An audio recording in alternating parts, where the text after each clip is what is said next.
is it really a separate individual ego consciousness on the other side?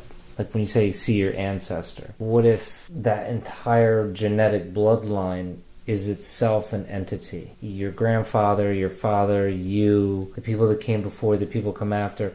It creates this spectrum through time of this one thing. Yes. Lives all through all these people. Yes. It's a continuum. There's your branch, but your branch really, if you zoomed out, is maybe unique if you zoomed in close enough. But if you zoom out, all the branches of humanity all blend into one continuum. That genetic river flow through time. So you, Carl, do not represent, you're not this separate individual thing. You are a point along a line that stretches across time, that morphs. In the past, great-grandfathers morphed into your grandfather, and so on is morphed into you.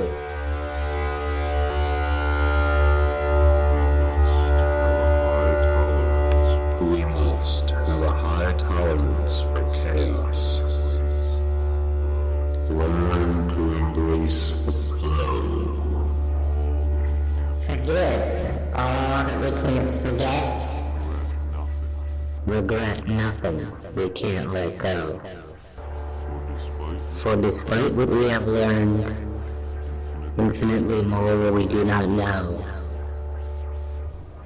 So let us tune our frequencies Until new vibrations grow. Let's pretend that it never ends. And now, it's time to start the show.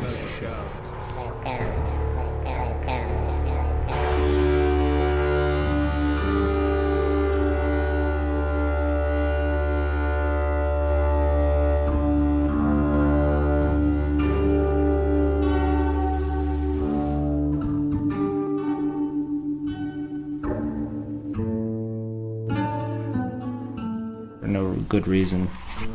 But what's good about it being all over the place is that people and their attention span. Mm-hmm. You know, people that listen to podcasts can sustain their attention on a podcast, but with my podcast, it's like, who the fuck knows about it, or what reason do they have to want to sustain their attention on my podcast as opposed to all the other podcasts that are out there, you know? Yeah. But that's the same for anybody that's doing one. Yeah. You know, you just do it because you like doing it. You're all the same drop in the bucket. It's just, you know. Yeah, build your own following. Do what you're going to do. Exactly. Yeah. That tree no longer exists. Where was it? That tree was in my backyard. That was my backyard growing up. Oh, wow. All the way back to that fence back there. It's a huge area. Yeah. It's awesome. And the people that moved in right after we sold it, I was with Nikki at the time.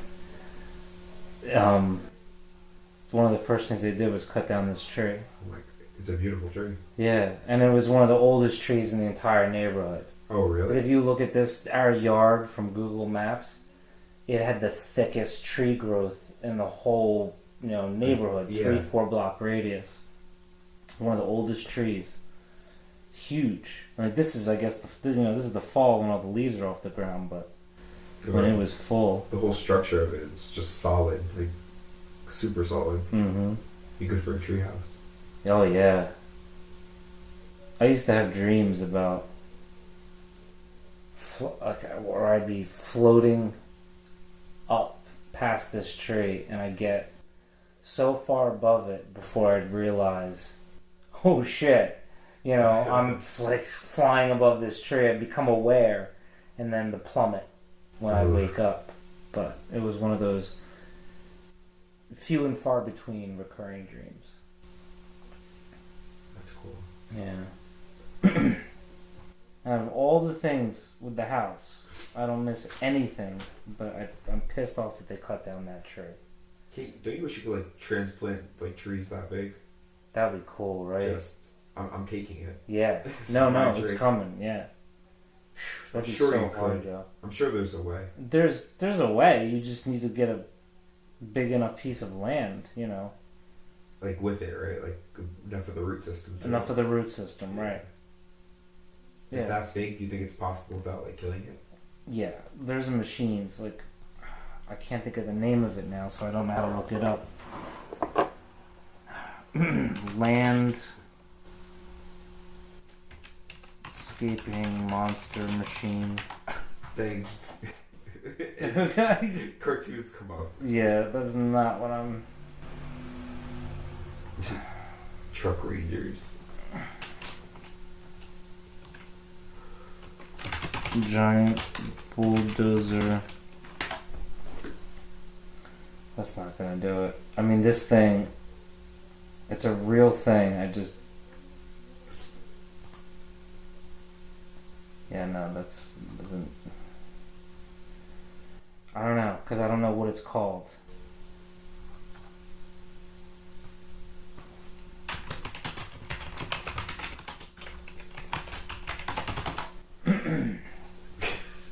You could give me some Dune shit now. Terraforming Mars. Oh, that's gonna be fun.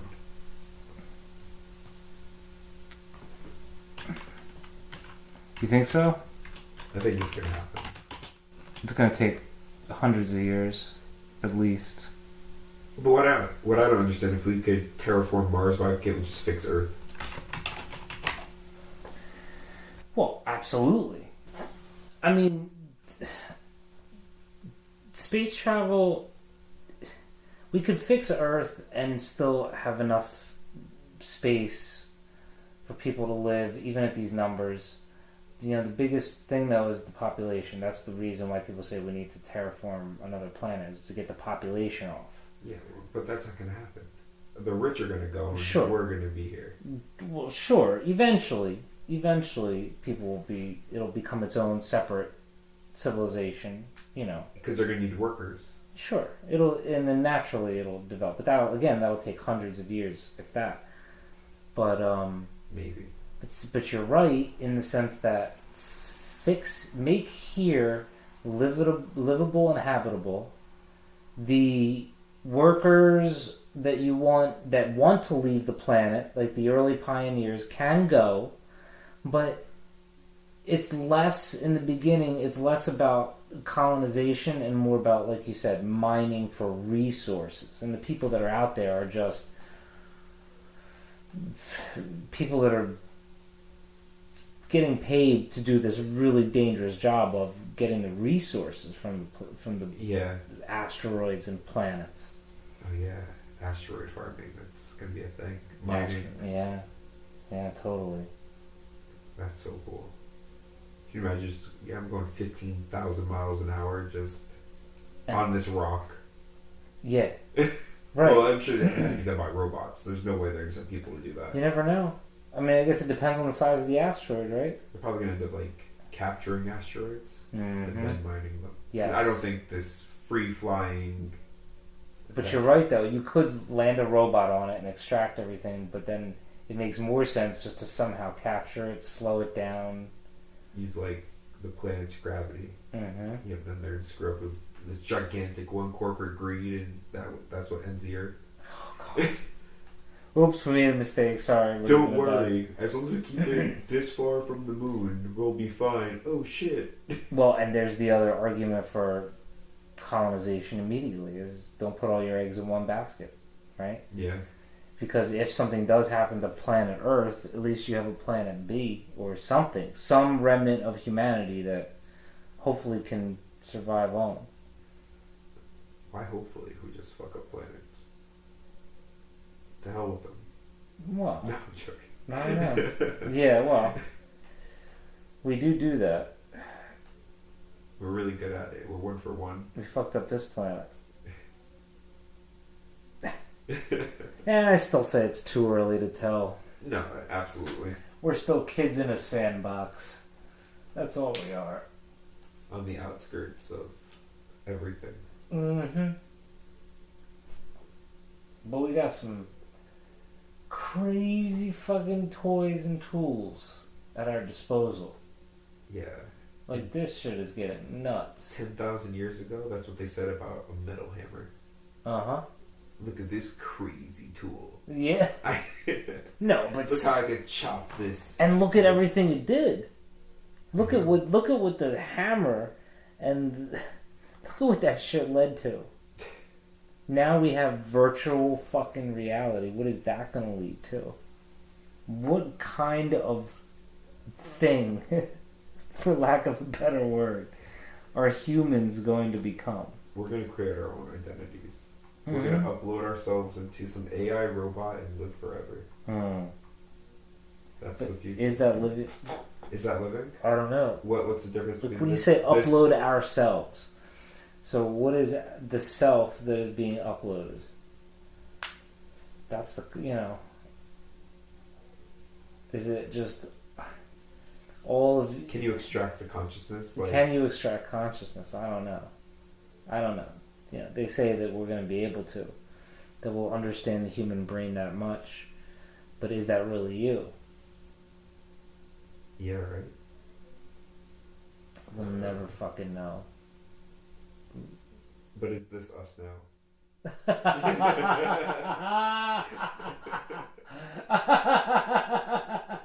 Does it matter? Is this us now?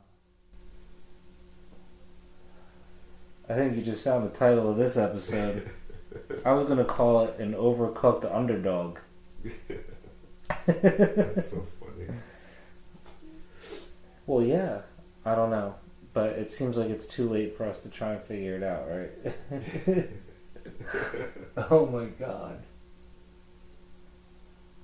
Yeah, I've become more acutely conscious of just the whole death thing and what happens.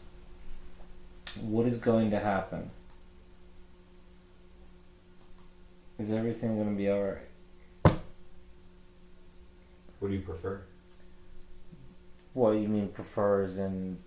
Would you prefer nothing? Heaven or hell?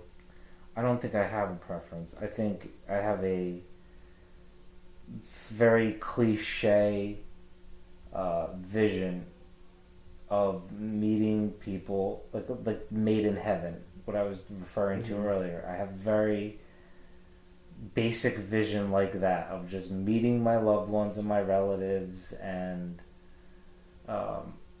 there's all the philosophy of religion shit in the back of my mind, like I'm aware of all that. I just don't know if any of it's real or true or not. So the best thing that I hope for, that I envision the most of dying, is just immediately getting to see my brother, my father, my grandfather, my nana, my Uncle Sal. Like, I just want to see them. And then I figure once I see them, then I'll begin to understand what's going on and why I'm there and what's next, But I really have no idea. Do you think you'd be able to meet, I mean, I'm sure you would if heaven exists, but would you want to meet like your ancestors from Sure. From forever ago, like your first ancestors? Yes, absolutely. Really? Yeah. Why not? I think about my dad's side of some Indian with the headdress on, Native American, excuse me, with headdress on, and I'm just like, what's up, great grandfather? You have Native American in your blood? Yeah. Cool. Yeah, my father, my great great grandmother was Native American. Oh wow. Yeah, it's pretty close. Yeah. So, but see, I don't know. Then you wonder.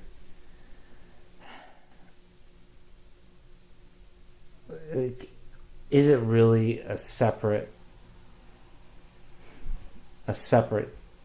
individual ego consciousness on the other side? Like when you say see your ancestor, what if that entire genetic bloodline is itself an entity? Like your grandfather, your father, you, the people that came before, the people come after.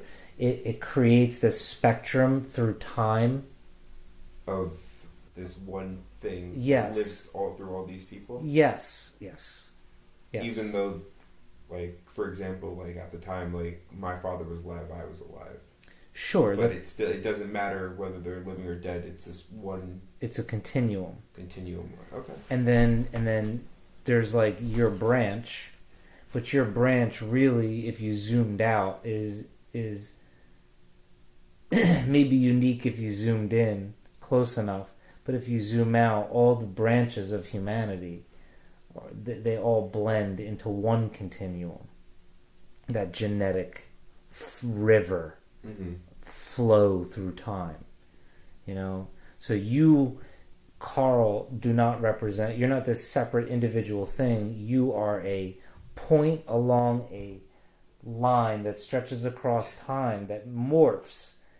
In the past, you know, your great-grandfather is morphed into your great-grandfather, and so on is morphed into you. I don't know. Sometimes I think of it that way. It makes sense. I mean, they say, like, isn't there something about like passing down like fears like through generations? Yes, right, exactly. Like how does that happen? Right. How do you pass down a fear? And it was like you were reading my mind, because I believe it's called. I got it wrong on the last podcast. I don't want to get it wrong on this one. I think it's called morphogenetic fields. All cells come from other cells, and all cells inherit fields of organization. Genes are part of this organization. They play an essential role. Nature itself evolves. The laws of nature also evolve, just as human laws evolve over time. How would natural laws be remembered or enforced? Through morphic resonance, the patterns of activity in self-organizing systems are influenced by similar patterns in the past, giving each species and each kind of self-organizing system a collective memory. The morphic fields of social groups connect together members of the group even when they are many miles apart, and provide channels of communication through which organisms can stay in touch at a distance. They help provide an explanation for telepathy. Telepathy seems to be a normal means of animal communication. So anyway, yeah. And these fields resonate through time, which is how you can, like you said, that fear can be passed on without the progeny, right? That's the offspring. Yeah. Having gone through the experience, the actual experience that produced the fear, they just have that fear built in from their parent. Morphogenetic fields. Morphic fields. Okay. Yeah, because I'm terrified of the ocean. Like, absolutely terrified. I don't like water in general, but the ocean is especially terrifying. Oh. I like fishing, but it has to be a gigantic boat and the weather has to be perfect. Gotcha. I saw a whale this summer. Wow. In the water, like, lost my mind. Really? Couldn't the... I was like, I'm going in the water and this whale's gonna drown me. Whoa. Really? Yeah, like, terrifying. Fear of water, okay. Terrifying. Or fear of the ocean? Water, but the ocean more so. Things in the ocean, but water in general. Gotcha. Yeah, I don't swim. That's interesting. Like that sort of, like that sort of like unknown of what could come out. And, Terrifying. Like, absolutely terrifying. Not to mention that I was going down the YouTube rabbit hole, and I watched a video of these whales that kept pulling a diver, like, a couple 100 feet down, and then, like, she'd swim up, almost get to the surface, and then they pull her back down, and they were just playing with her. Kept pulling her underwater. Oh no. They ended up leaving her alone. She lived, but her dive partner that was with her was just recording. That's all they could do. Wow. And it was the most terrifying video I've ever seen in my life. If you think, I got a podcast for you to listen. Are you in the mood to be utterly terrified? Sure. I mean, no. I mean, you take it with you. But there was the USS Indianapolis. Okay. It was carrying plans for the bomb in World War II, like the hydrogen, the nuclear bomb. So it was this top secret mission, this transporting of this, whatever it was transporting, information or parts. Maybe, I think it was parts. So not many people knew that this ship was at sea, and it went down. It was torpedoed midnight, middle of the night. All the crew was in their bunks. and I can't remember where, but they were out there for days, like 4 days. You know, oil burning on the water, so men are burning. Just imagine that, right? The ship goes down in the middle of the night, but then you're there. You're still there when the sun comes up. And then the sharks. Of course, the sharks. And I mean, this guy on the Dan Carlin, he does this episode about it, where half of the episode is him describing in detail from these accounts what it was like. You know, and how guys would just be picked off, or you'd see somebody that looked like they had fallen asleep, and you'd go to wake them up, and half of a torso would just float. Holy shit! And they got to recognize the sharks so much that they gave them nicknames. Can you imagine trying to survive 4 days in the ocean? No. Just you're blistering from the sun. You're going crazy, dehydrated. Because he was saying it is. Take all of the worst possible things you could imagine. Or if you had some sort of evil trickster gods that were saying, let's see how much humans can take in one go. Let's see what we can do to just these humans. That's he was saying, that's the worst thing I could possibly imagine. Oh my god, yeah. Sorry to share. Sorry, how you look visibly uncomfortable. I apologize.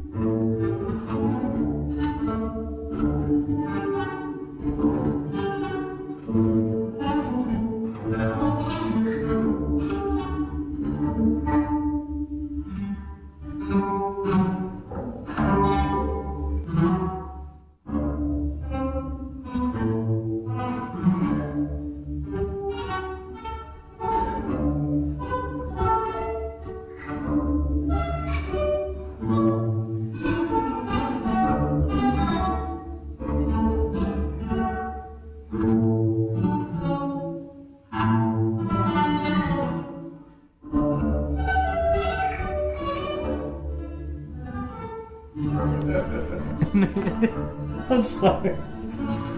You were like, what did he do to Nikki?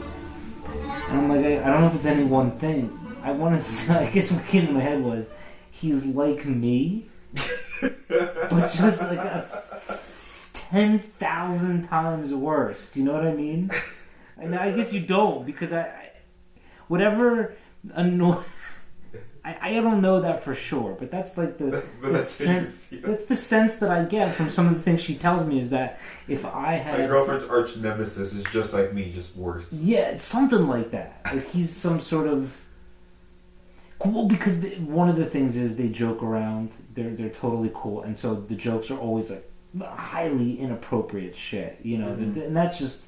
Yeah. That's just who they are, you know, so there's that they have that openness with each other.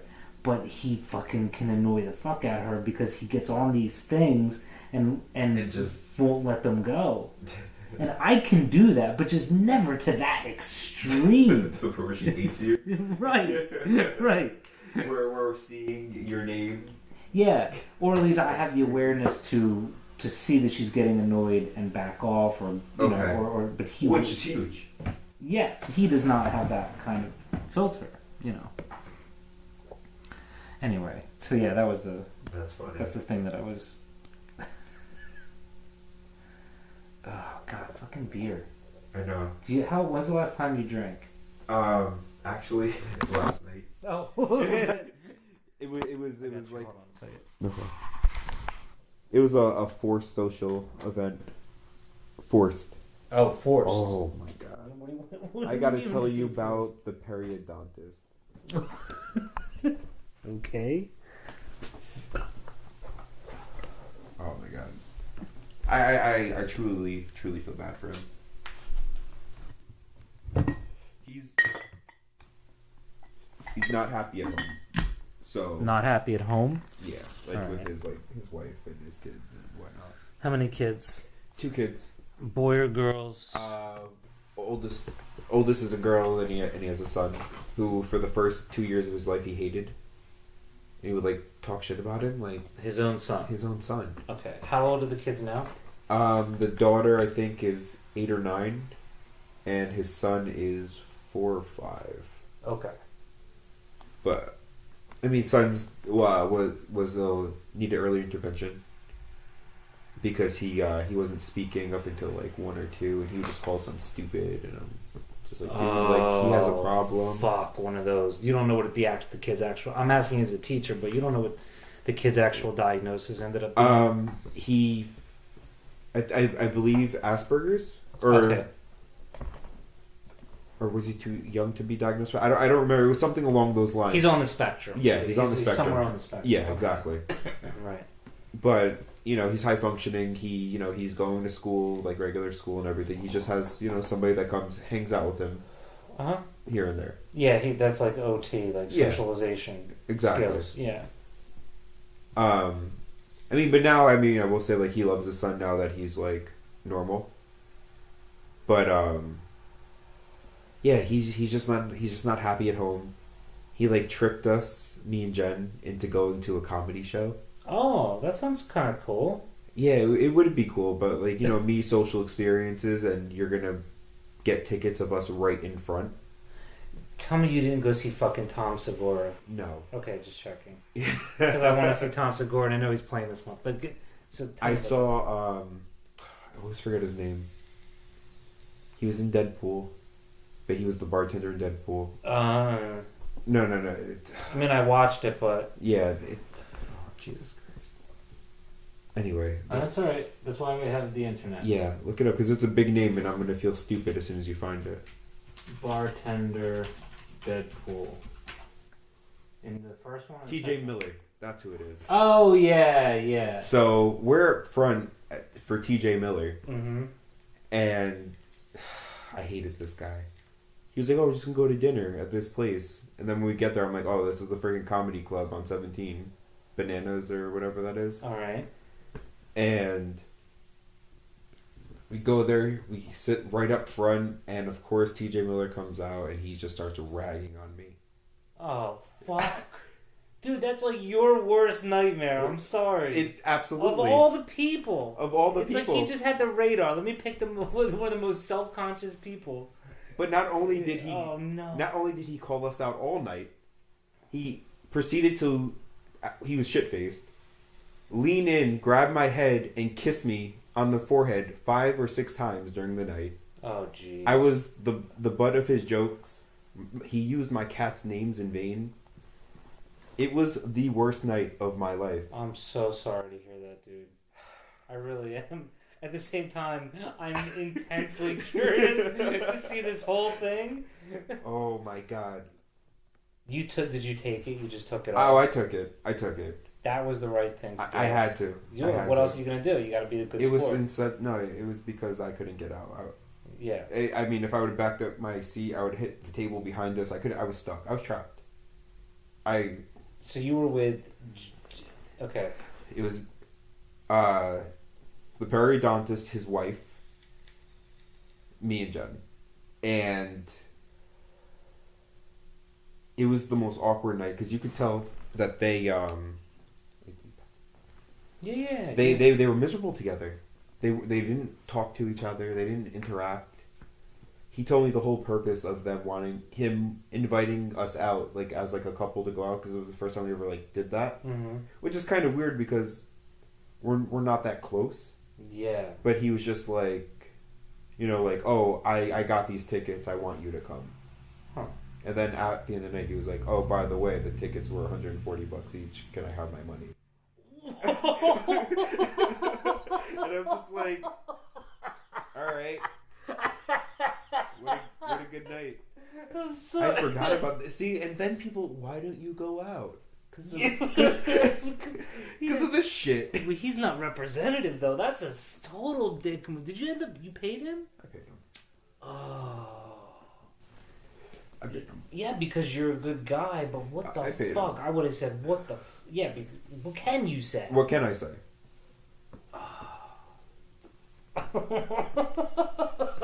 So it's like all my biggest fears, and it cost me money. Yeah.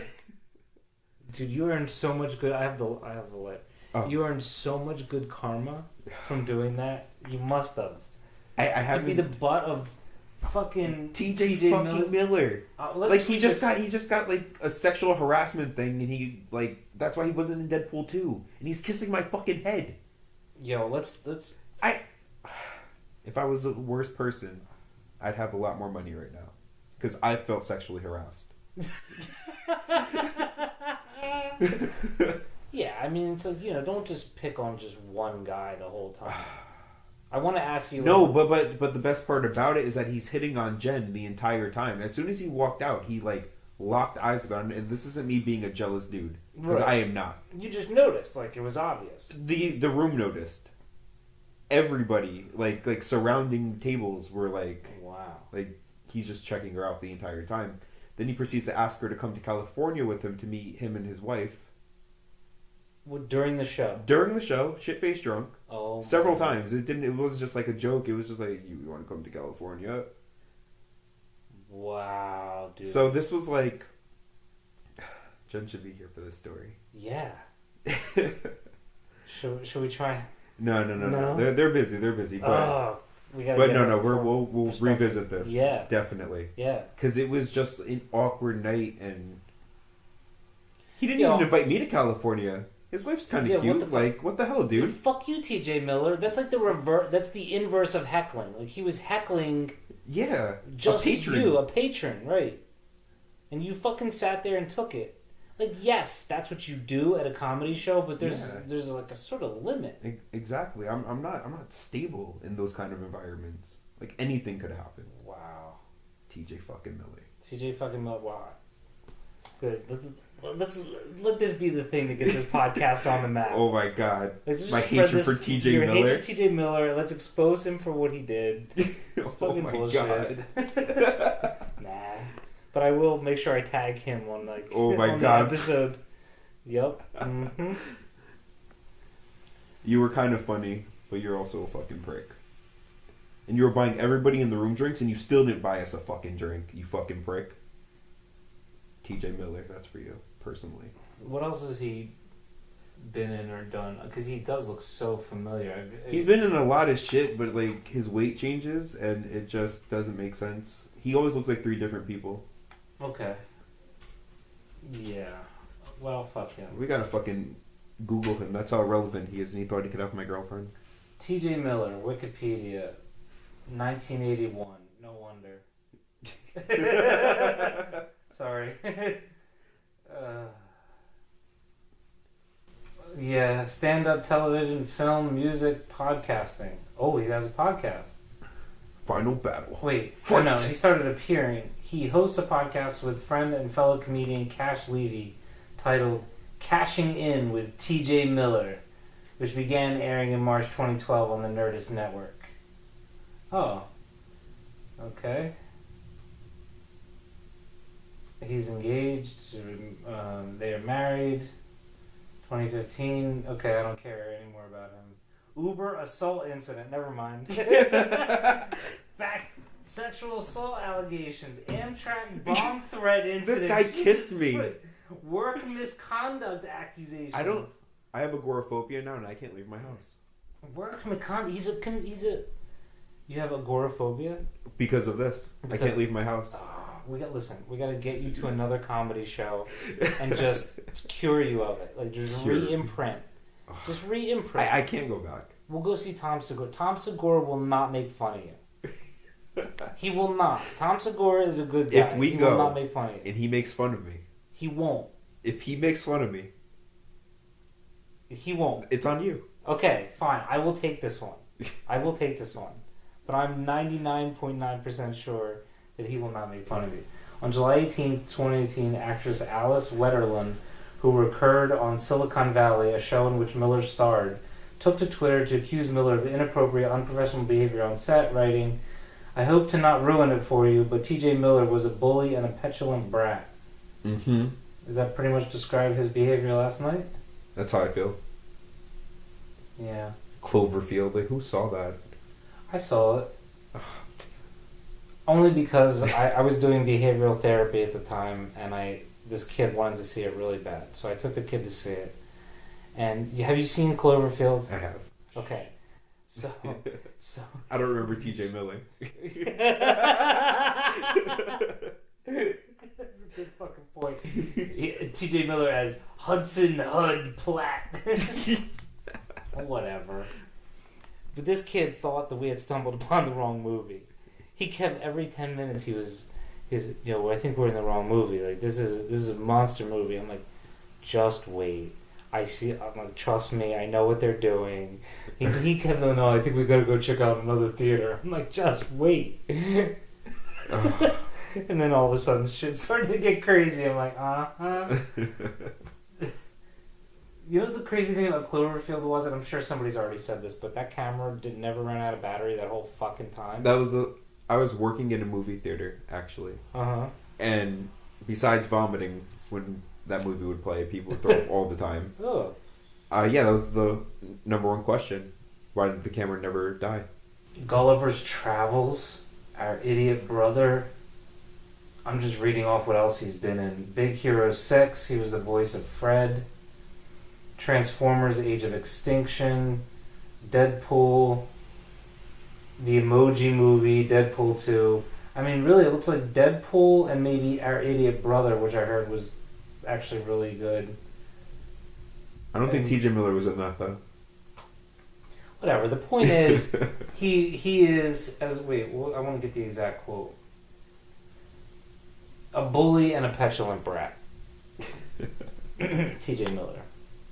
I'm sorry you had to endure that. Nobody should have to go to a comedy show and endure that shit. I'll never go again. That was the biggest fear I've ever had. Actually, we went to go see that comedian that we were supposed to go with you guys to. Who was it? Bill Burr? No, at Levity. Wait, hold on. It's just because my brain is... It was the Jewish guy. Oh, Bobcat Goldthwait. No. Not Bobcat Goldthwait! I've definitely been on too many substances today. You're talking about Gilbert Gottfried? No. Yeah. No, it wasn't Gilbert. It was, Joey Diaz. No. Who else have I seen? Bill Burr. I've seen... No, you didn't see it. Oh, we didn't see it. No, Jen and I bought tickets, and you guys were going to use a Groupon, and the Groupon wasn't good for that night. It's going to bother me now. Yeah, me too. That's a good thing I can edit this part out. Wait, he said he's Jewish? Yeah. List of Jewish comedians. Why can't I think? Not Ari Shafir. This is gonna be a long. Yeah, this is list. like the longest list ever. There's a lot of funny Jews. Not David Cross. No. Jewish male comedians, 81. Oh my God, it's a list right there. Not David Tell. David Tell. That's exactly who David it was. Tell. That's it. David Tell. Shit. I wanted to see him too. Why did we end up not doing that? What happened? Because he was a special event. That's and right. And the Groupon wasn't valid for that. That's right. Did you guys go? We went. How was it? He looked at me 3 times, and I thought that was it. I thought that was going to be the time where it happened, and it didn't. He was a good guy. See? He went after everybody else, but he looked at me and he was like, not him. Not him. And I respect David Tell. See? Respect David Tell. David Tell knows how to read the room. Of course. It's fucking David Tell. And I was sitting in such a spot where I would have been so easy. And he was just like, nope, not you, man. Love but David see, why Tell. would somebody... I'm just thinking, if I was in the position of a stand-up comedian and I came out, I can't think, just objectively looking at you. Like, just looking, like, pure judgment. Like, I don't know anything else about you, just you're some guy sitting there. What is it about you that I would choose to make fun of you? Like, I don't see anything that stands out. Do you know what I'm saying? You've never been a bully, have you? No, no. Yeah, no, see, that's why. I've been bullied my whole life. I mean, when I was younger, yeah. Bullied. Always. I've been on both sides. I have. Okay. And but like I'm not more of a bully. Like I'm very quick-witted when it comes to like joking, like with somebody like you can sort of cut somebody quickly. Oh, very quickly, quickly. And I do it at work all the time, and and like it's what we do. We all do it. And just lost. Oh, but when I'm like picking out my coworkers, it's just like I could pick out something that nobody else noticed and just get them for it. Yeah. And like, so I guess like what you have to have a bully mentality. So you find that weak link in the crowd, and you're just like, there you are. Okay. There you are. And I can go all night about you. And the more you try to cower away or ignore me, the more. So I get it. I totally get it. Yeah, but why stay on that it? one person though? Why stay on that one person? Like that's. Well, he was trash. That's a crush. Well, he also made fun of some other dude for having cargo shorts, which was kind of Yeah. You know, it was kind of funny. Because everybody was kind of like dressed up a little bit, and he was just like the only dude in like a t-shirt, cargo shorts, and I was just like, oh man. He was like, oh, you wore your best pants tonight. Fuck Still, the fact that you had to sit there and be in that position, oh god. Oh yeah, so we're getting back to the whole story about the periodontist. The miserable bastard. Oh my god, that's how this whole thing started. That's how this whole thing started. I think we even I paused this in between that, right? Did you? I don't know. I don't know. Oh no, you didn't. Go, keep going.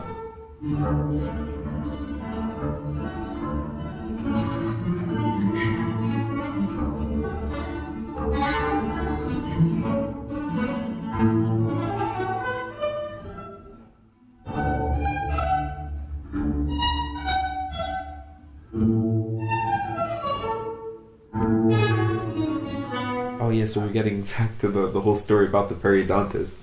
The miserable bastard. Oh my god, that's how this whole thing started. That's how this whole thing started. I think we even I paused this in between that, right? Did you? I don't know. I don't know. Oh no, you didn't. Go, keep going. So this we go out that night. Yeah. To see T.J. Miller. Where did you see him? At Bananas on Route 17 in Hasbrook Heights. You did say that. New Jersey. So yeah, we go out and he's just this miserable fucking dude. His wife is just miserable. They're not talking. They're like not much older, but they act like they are. Like just like, oh, we have nothing in common with you, so there's absolutely nothing we can talk about. Yeah, it was just awkward. We went to a bar afterwards and they just sat across from us, not talking to each other, not talking to us for like 2 hours. Wow. It was really weird. That is weird. Did you guys talk about anything at all? That's just the fact that T.J. Miller kept kissing me. Okay. So you saw the show first and then you hung out at the bar after? Yeah, which shouldn't have happened. But again, getting back to what he always does, he always forces these hangouts that I don't want to do. Last night was one of them. You asked me when the last time I drank was, and I said last night. Yeah. So after my longest day of the week, it's a 10-hour day, he says, let's go to the bar after work. There's a bar right across the street, so we go to the bar. And anytime, and I said yes tonight because it's been like 9 weeks of me saying no. He asks every Thursday. I got you. Thursday. I got you. Oh, that's the worst. That's the worst. And when somebody doesn't just get the fucking hint. No, but he gets the hint because he says to me, how many times are you going to blow me off before we actually go out and hang out? That's even worse. Fuck right? you.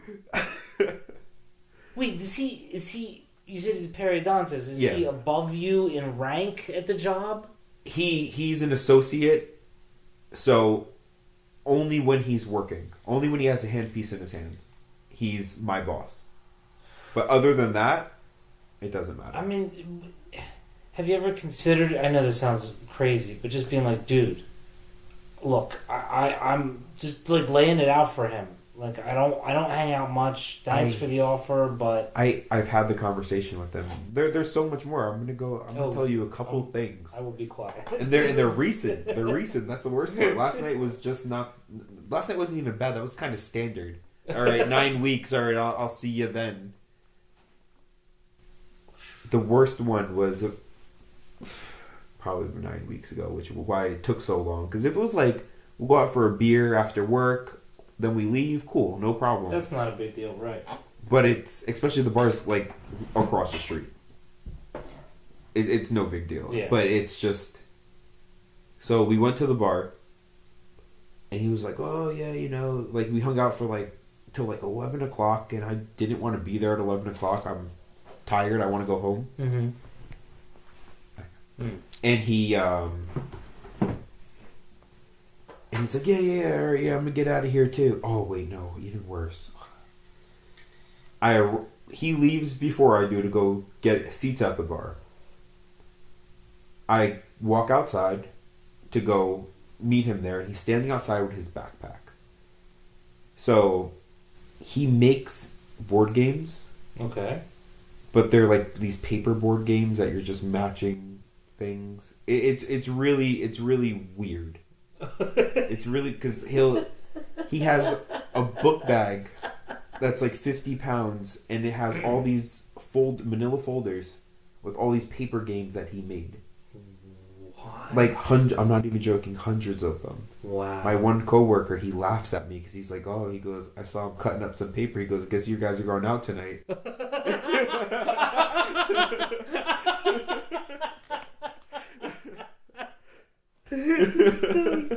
This can't be real. This is so real. So I get out there, and usually we play and work on work hours, in between patients, whatever. I'll humor him. I'll try a game. I'll pretend I don't understand it, even though it's stupid. I'm like, this isn't a game for me. I was like, you're really good at this because you freaking made it up. Yeah. You know all the secrets. This is so fucked up. This poor bastard desperately needs a friend. And I know. He's found it in but you. but he tells me that I need a friend. Oh, sure. He tells me, he goes, I feel like you need to get out and vent a little bit. So, I'll hang out with you. And I'm like, wow. I'm kind of That okay. is total fucking projection. Yeah, right no, there. absolutely. That's Absolutely. amazing. It's amazing that somebody could be that unaware of what they were doing. And then I look at him and I'm just like, what are you talking about? He goes, it's okay. And I'm like, all right, whatever. Anyway, I digress. He puts the game together, we play a couple rounds, but then we go to the bar and he pulls out the board game again. And now I'm sitting here at a bar where I know a lot of people because they're patients and they go to the college that's around there and everything, and I'm playing this paper game at a bar while he drinks a cider. And I'm like, can you at least just get a shot?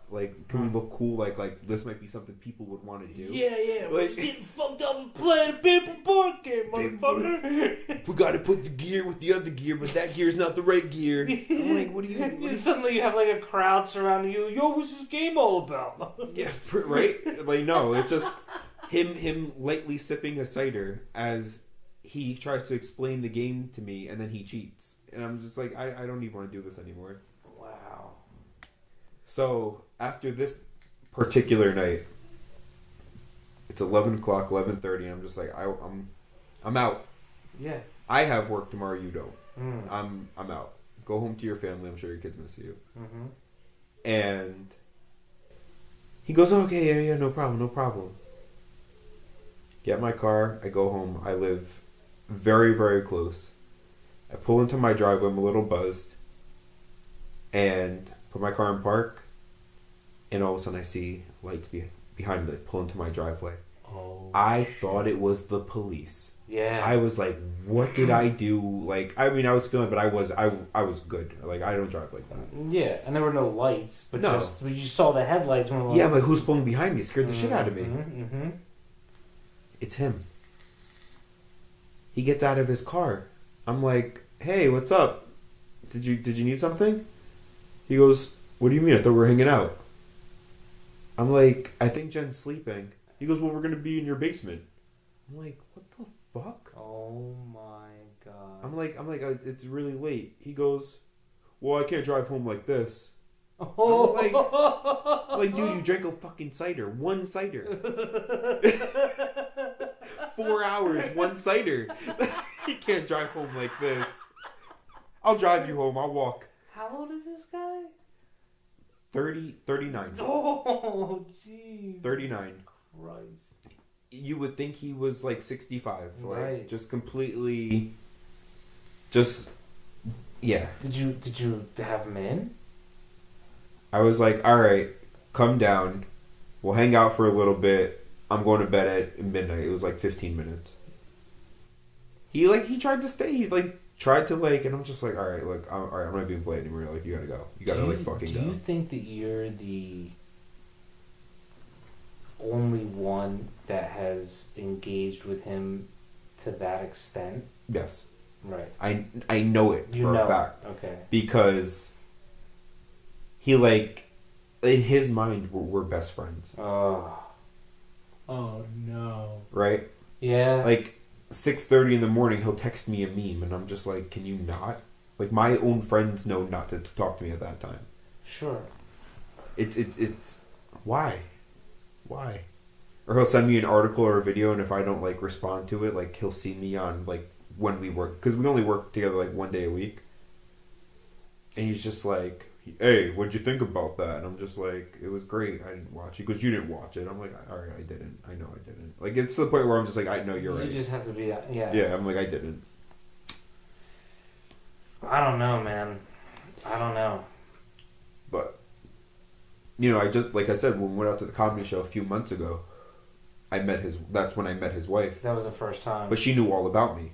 Mm-hmm. Yeah, she calls me his work wife, and I'm just like, what the hell? I'm like, we don't even talk. What? I don't even talk to this guy outside of work. He'll text me, I won't, and I'm just like she thinks we're these best pals, and I'm like, dude. But he hasn't talked about his wife. No, he's miserable at home. But he doesn't talk about that. No, he does. He does. No. This is all confirmed to from the horse's mouth right. Information. It's yeah. It's sad, and that's why I feel bad because he's just so miserable, and I'm just like. What was your read on her? On her? Yeah. That she's miserable too. She wants out.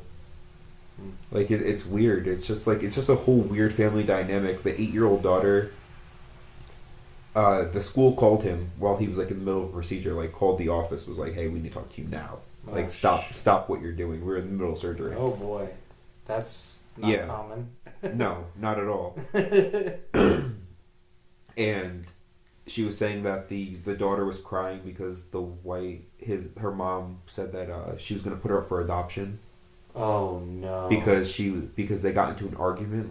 You're a grown woman arguing with your 9-year-old daughter. Apparently he says they scream at each other. I'm just like, that's such a weird. And then he goes, I end it by going in there and yelling louder than everyone. And I'm just like, that's just weird. It's just. Well, I mean, without jumping into my entire past, I grew up in a family of people that yelled and had, vicious arguments with each other. We'd be close and fine, but man, it would go there. So I can at least understand that dynamic. I can see it and recognize it and what causes it, but it's not healthy. No, not at all. No, especially saying, I'm going to put you up for... Would she say I'm going to put you up for adoption? Yeah. But for the kid to really buy into that either and be that upset over that, that's weird too. You took your parents seriously? That seriously? Yeah. I don't know. It's just... I don't know. I feel bad for him, and I feel it's good karma. I'll occupy your time. Right. Man, I have found myself taking that stance so many goddamn times in my life. Just being people's energy vortex. Right? Right? They just siphon it off. Your happiness, your time, your time of all things they take. Yeah. Well, it's amazing too, because the better listener you are, the more you tend to attract people like that. Mm-hmm. Because I could sit there and listen to anybody talk about anything and just be absorbed in it. I've done a lot of talking for this podcast, but in general, somebody could just keep rambling on and on and on, and I'll stay with them and listen. But man, there are people out there that they'll just keep taking it without permission, without pause, without relenting. Yeah, but I truly I feel bad for him, but at the same time, it's just not my problem. Yeah, well, yeah. And like I've been trying to like train myself for that because everything used to be my problem. Everybody's everything was my problem. Like if you came to me with an issue, I had to help you fix that. Right. And like the past like year and a half, I'm just like trying to be more hands off. Like I can't do it. I can't. Well, that's the right attitude, really, because you can't fix everybody's shit for them. You know, if it feels right for you to help or step in or take a role, then you do it. But for the most part, those things tend to work themselves out without your intervention. Mm-hmm. Yeah. Definitely can't do that. Like, it's just, he's rude about it, and I just don't want to do it anymore. Like, so, I'm just not going to. Do you think that if you were just consistently, non-stop, just no. Yeah, just hard line. Just hard line. Do you think he would eventually, like a Pavlovian response, finally get it?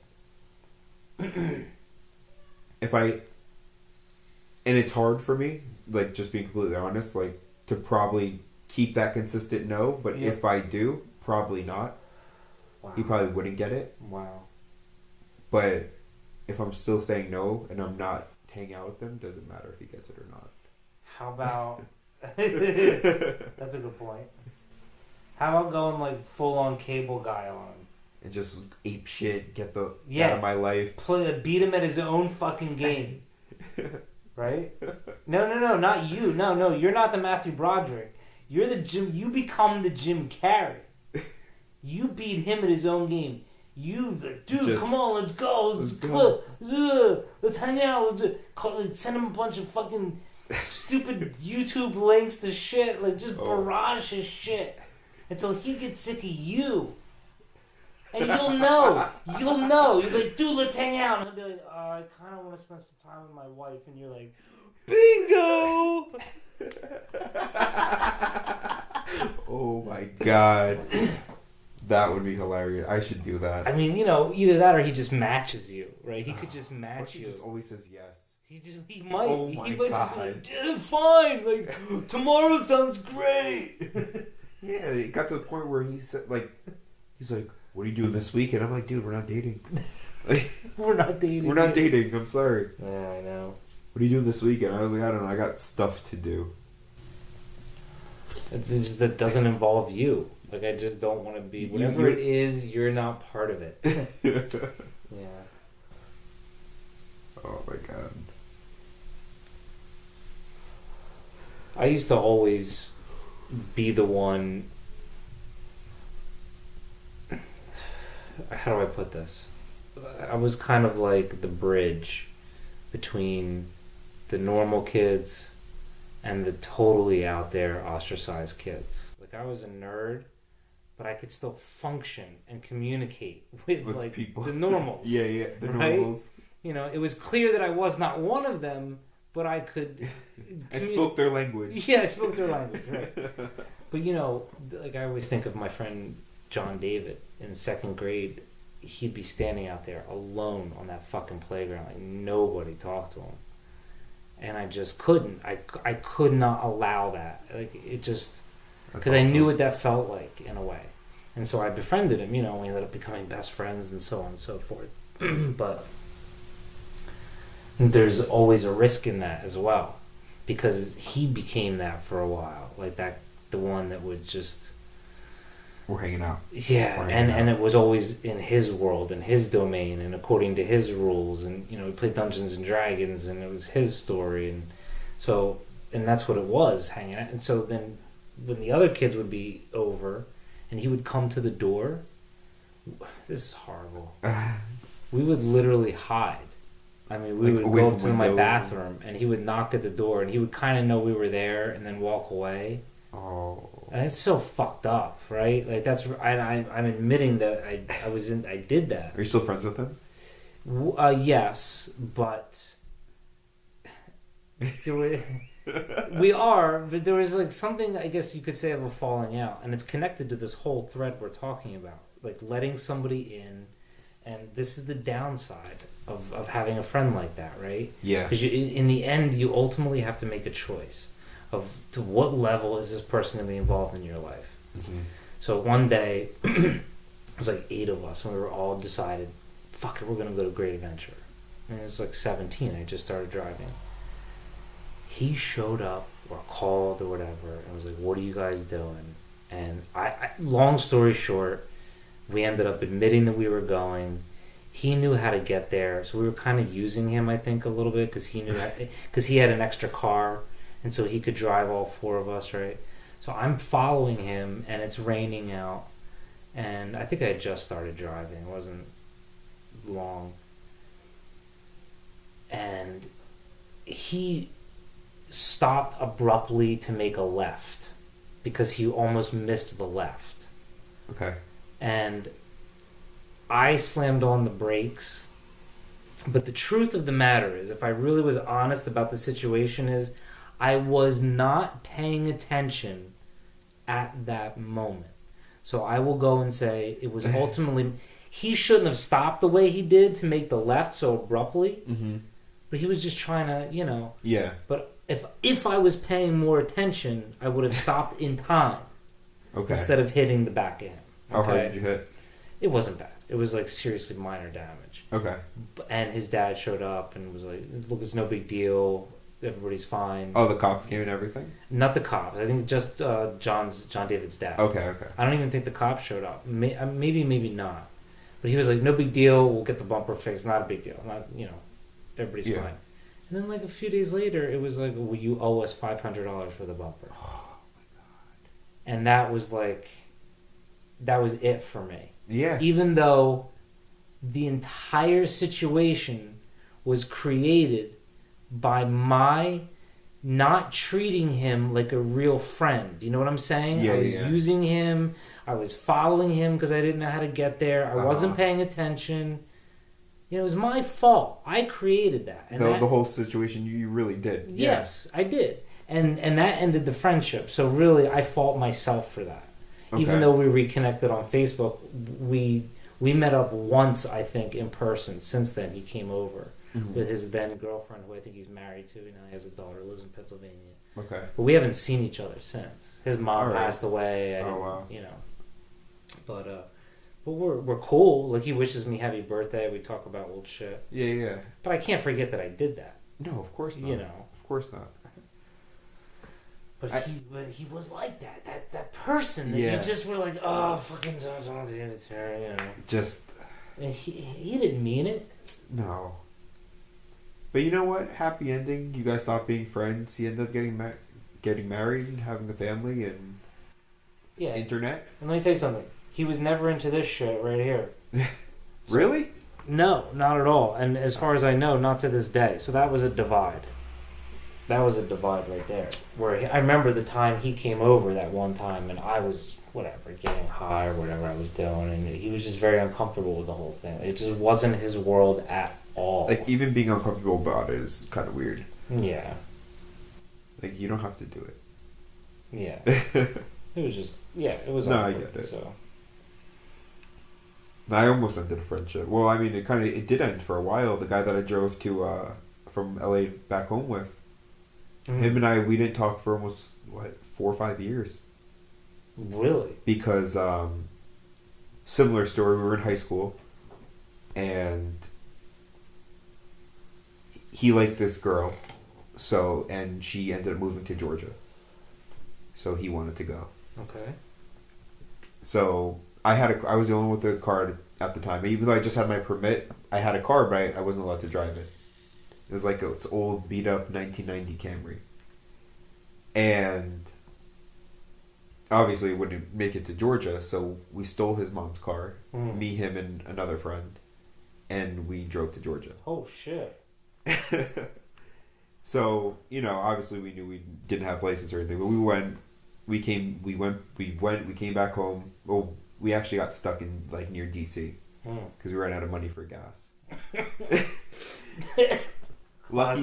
Lucky for us, his mother and father, I mean, at this point they knew what we did, and they were just like all of our parents knew, and they all met up. They never met each other before. They all just met up, and were like, what the fuck did they do? Wow. It was pretty funny. That's hilarious. Because they were all going to call the cops. They were like, Yeah. did they get kidnapped? Like, we're 16 and 17 years old. Yeah, we go to Georgia, we come back home, we get stuck in D.C. His parents just happened to be there at, like, a relative's house. So it was, like, not really that big of a deal. They met us, gave us gas, whatever. Yeah. We get all the way back home. Mind you, we have no damage to the car. Nick and our other friend, they were smoking cigarettes the entire way down. I didn't smoke cigarettes. I've never been something I was into.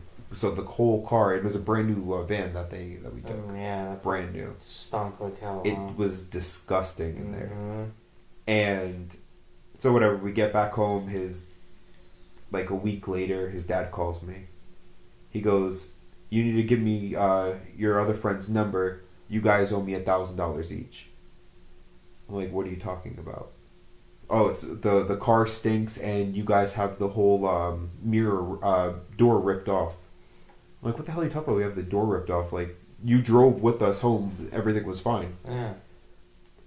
So, and Nick spent all of his money on comic books when we were down in Georgia. That's why he didn't have his portion of the money to get back home. So, me and our friend George, we got just enough gas to get where we had to go, so his parents could pretty much pitch in his portion so we can get back up there. Yeah. He told his parents that he had to finance the whole trip, and me and our other friend had no money, and that's why he spent all of his money. So that guy was looking for that money. For all the money back, plus the damages to the car. Turns out, the day after we got back, his dad was driving the car, and he opened the door up without paying attention. The door got ripped off, and he tried to blame us for it. Oh my God! So he came at us. He tried to come after us with lawyers and everything. What the fuck? People are so fucked up. I mean, he dropped it. It never went that far. Right. But the fact that he even tried. The fact that his son was vouching for him the entire time is what pissed me off. For that too. So we didn't speak till after high school. Oh, now I'm putting two and two together because that's the guy that you went on this trip with. Exactly. Wow. Yeah. I mean, now we're good again. Sure, because why hold a grudge over something like that? Yeah. And I mean, even me and his father, he taught I worked with him for 4 years, a few years back, just contracting.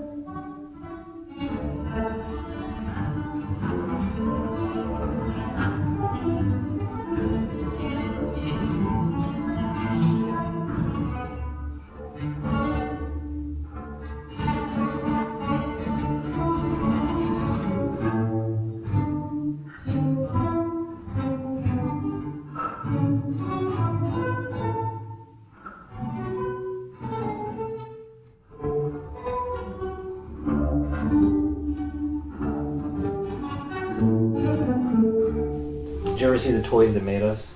Yes. So remember when companies were using their toys and just putting Star Wars on them, even though it wasn't actually connected to Star Wars? Uh-huh. So a student brings me this Star Wars Shadows of the Empire. I don't know if this is an actual thing. They said it was over... The kid said... The parent said it was over 20 years old. 1996. What was... In Star Wars 96, there was nothing going on, right? No. There were no cartoons. No, because 2000s is when episode... 99 was episode 1. Yeah. Right? So there was the re-release of there was the special editions. Right?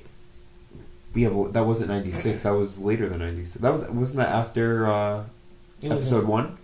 No, the special editions were before. That was to prep you for the prequel. So it was in the 90s. Yeah, but it definitely wasn't 96. I would have been only 7, but I actually remember when the box set came out. Huh. So this is the swoop. It's so funny. The swoop vehicle, but I just don't remember it being in. It is Kenner though, right? Kenner did Star Wars, didn't they? They were the ones that got the Star Wars line. I'm not sure, to be honest with you. I'm trying to remember from the documentary. Yeah, I think it was Kenner. They were probably. This was probably when they were desperate and the special editions had just come out, so they were trying to release shit. So I just wonder if this is an actual thing from the movie or just some bullshit that they put Star Wars on. And then there's this. Found in a Walmart. Anywhere near on the timeline, the release of any Ghostbusters movie or anything. Like, it was just there. It was the only one in a fucking Walmart. And I don't know why it was there. Ghostbusters 2. Right? And there's Vigo. But if you look at the packaging, you see the Keymaster and the Gatekeeper, the dogs, from the first movie. What the hell? They're not from the second movie. They're from the first movie. But the toy is a Vigo from Ghostbusters 2. What the hell? I know. I'm just like... What's the website on there? MattyCollector.com. Should we look this shit up? Yeah, because just the fact that there's a .com on it, it's not like in a movie original. You're right. So somebody just slapped that shit together, or... And sold it to Walmart. MattyCollector.com, right? So...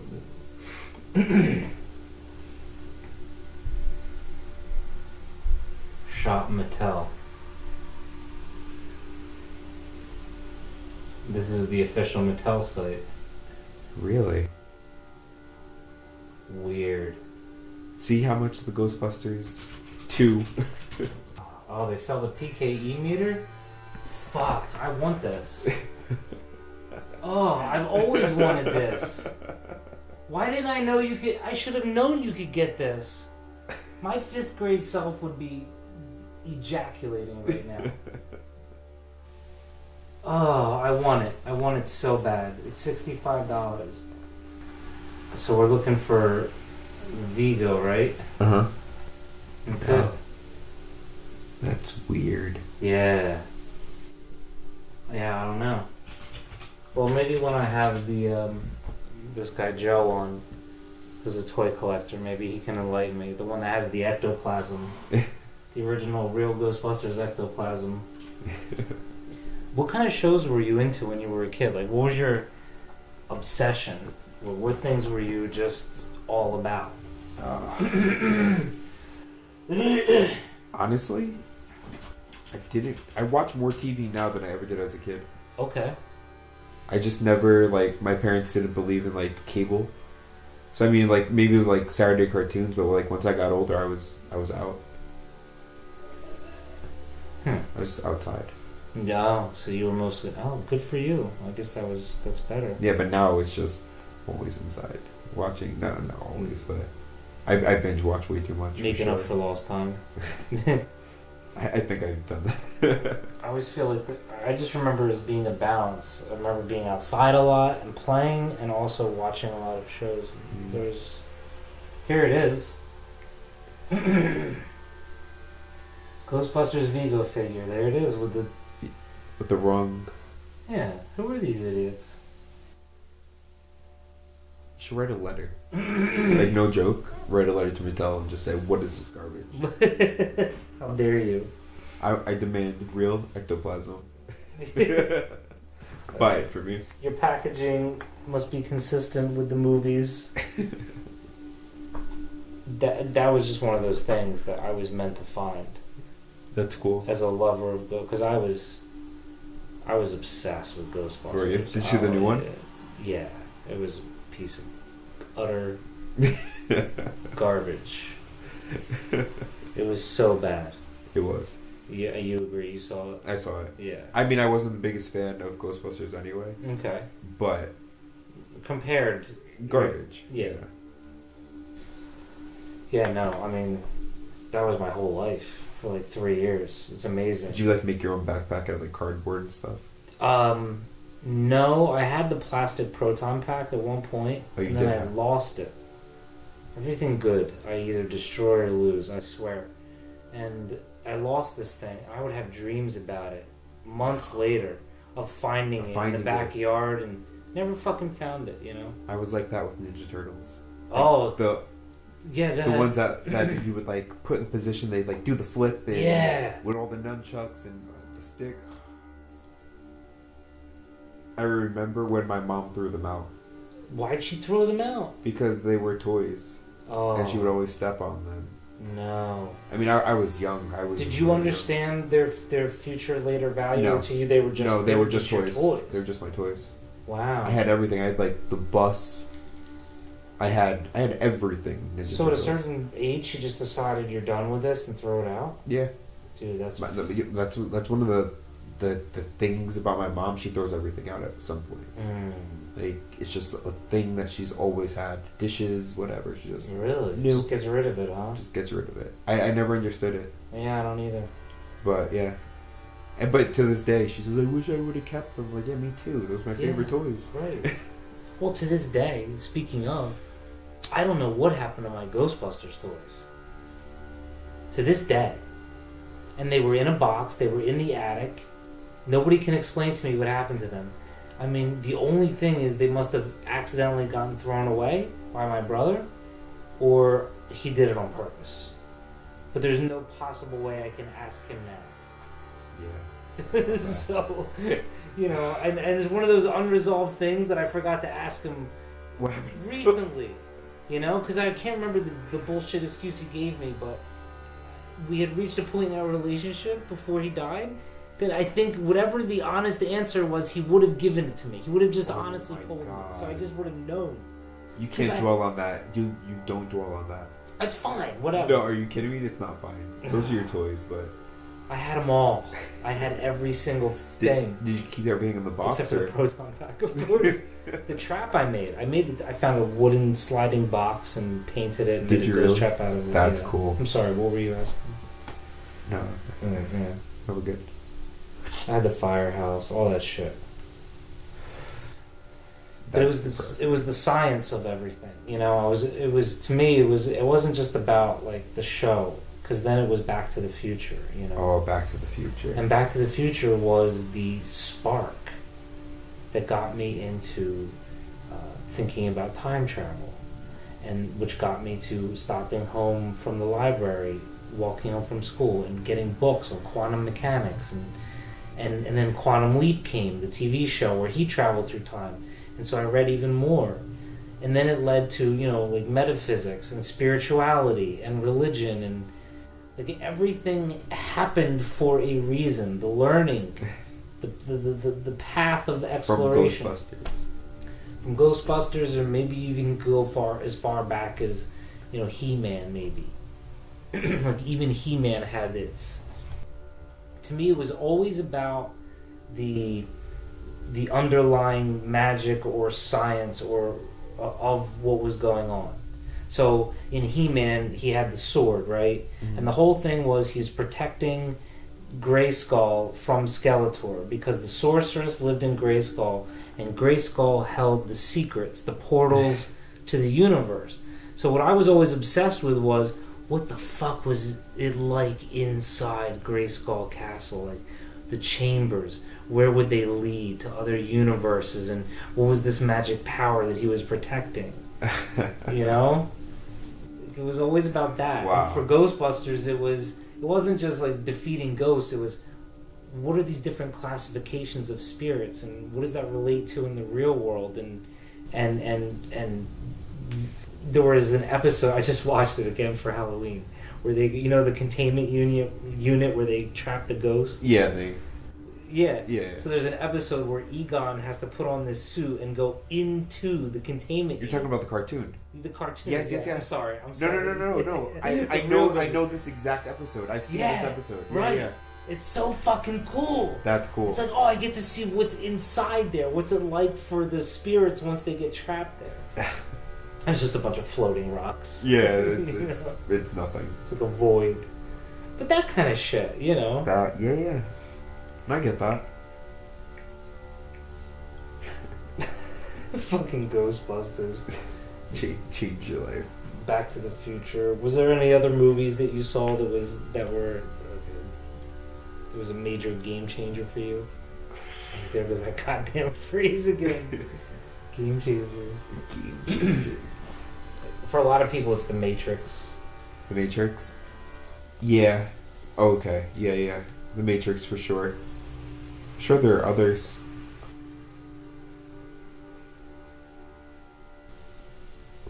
Drawing a blank. Yeah, Yeah. Recall right now is just not happening. Total Recall. Total Recall was cool. That was a good movie. That was a really good movie. I never saw the reboot. Innocent Reboot was good. It was? Yeah. Yeah. I think Nikki's all about some Total Recall. She said that was one of her favorite movies. Yeah, I made Jen watch it. She didn't like it. You know, when you have, like having a girlfriend now, right? And they're grown up. There's a whole section of their lives, this whole history that you were not present for. So all you really know about them is what, if there's video, you're very lucky. But just to to piece together, and it's never ending, piecing together this narrative of who they were before they met you and how they became who they were. Like I so many times do I picture Nikki as a little girl, and the way she talked to her parents or the shows she watched, like she was obsessed with Teenage Mutant Ninja Turtles. So I could see this 9-year-old girl or whatever. Yeah. Because we don't know. We weren't there for that part of their lives. And then you walk into a grandparent's house or their parents' house, and it's all these pictures of all these things, and you're just like, I don't know any of this. Any of it. Right. Any vacation. Yeah. Who are you? Are you even the person that I'm... Yeah. Yeah. It's nuts. If you go to a high school reunion. And actually, I didn't go to mine. My 10-year was this year. I didn't go. You didn't go? No. Good for you. Fuck that. I think I went to my 20-year and that was it. I'd probably go to 20-year. Was it 20-year? Yeah, oh my god, yeah, it was 20-year. Oh. Go ahead. Oh, no, go ahead. No, I was going to say, I didn't see the point because everybody from high school is still on Facebook. So it's just I already know you bought that car. Good for you. Yeah. I liked your picture twice. Yeah, it's fine. We're good.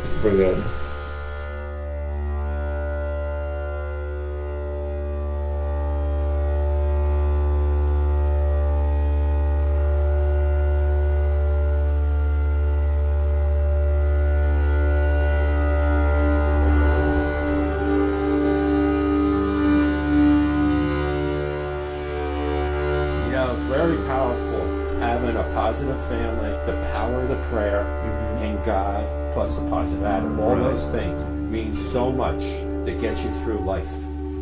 We covered all the important stuff. That's right. So now let's cover the unimportant stuff. It's a microcosm of all of the pain of the United States. Ooh. You see, getting these moves. We left on a specific thought thread. You don't remember where we ended it, huh? I'm not sure I remember what I did yesterday. No, I'm just kidding. When you're in the moment, there's only this moment. I guess tune in next time when I have some interesting shit to talk about. Other than that, I love you. I love the world. Peace out.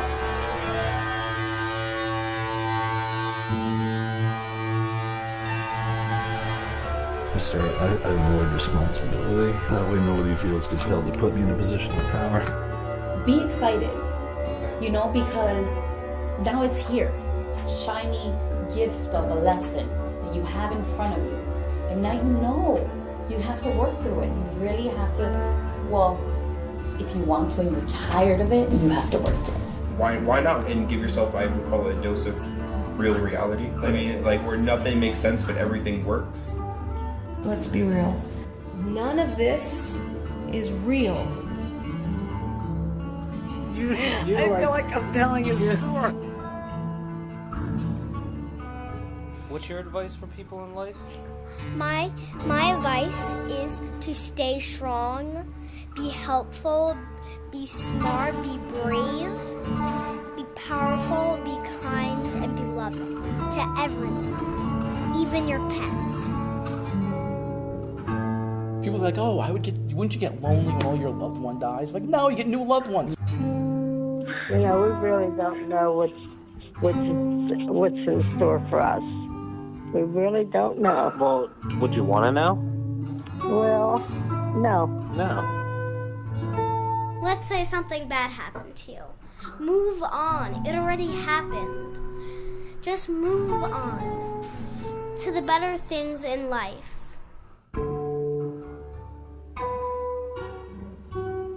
I hope it's really not just us. Right. And everyone else is like, self-created eternal hell. No. Every waking moment is a joyous experience of growth and opportunity. I find myself totally spiritual centered and at peace with the balance between me and the rest of the universe. We can't believe we're good at what we do, because if we believe that, then we'll stop doing it. And more than that, we'll stop growing. What a heck of time! Amen to that, my brother. Marcus, own the day, own your life. It's such a game changer. After all that, they won the game.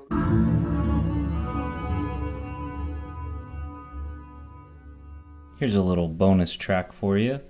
This is a reading from Meditations by Marcus Aurelius, my namesake. This is from Book 4 of his Meditations.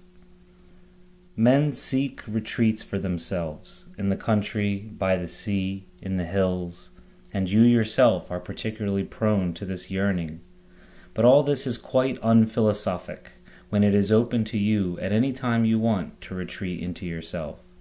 No retreat offers someone more quiet and relaxation than that into his own mind, especially if he can dip into thoughts there which put him at immediate and complete ease, and by ease I simply mean a well-ordered life.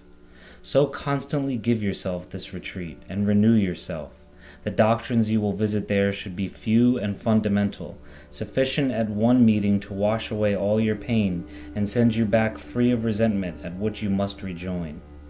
And what is it you will resent? Human wickedness? Recall the conclusion that rational creatures are born for each other's sake, that tolerance is a part of justice, that wrongdoing is not deliberate. Consider the number of people who spent their lives in enmity, suspicion, hatred, outright war, and were then laid out for burial or reduced to ashes. Stop then. Or will you fret at your allocation from the whole? Revisit the alternatives, providence or atoms, and the many indications that the universe is a kind of community. But will matters of the flesh still have their hold on you?